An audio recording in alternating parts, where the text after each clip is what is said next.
Welcome back. In this video, we are going to talk about creating artifacts. And obviously, in creating a naming convention, the goal is not to take every single piece of content and to spend all of your time naming files.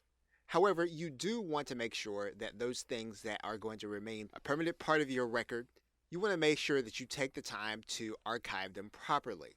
So for example, if we were to go to our search in Evernote and were to find all of the JPEG files, we would find that some of those files are worth archiving and making an artifact, and others are probably not worth our time.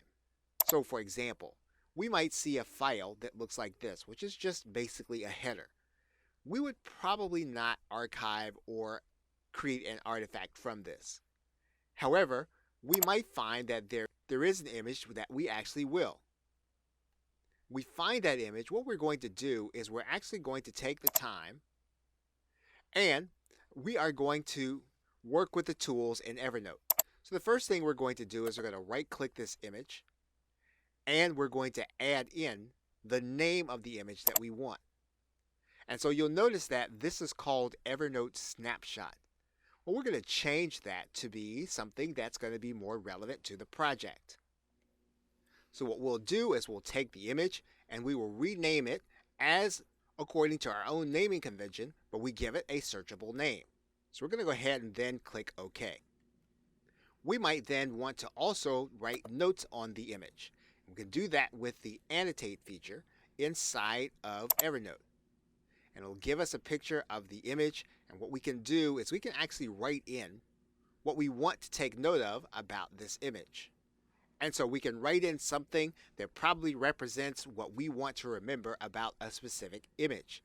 Now again, we're writing this in because we know that this is going to be something that we're going to be keeping a long time. Some of the images and some of the other data, we don't necessarily have to find it after a project is over. However, those things that we want to keep and we want to make sure that they're available after a project is over, we want to archive them properly.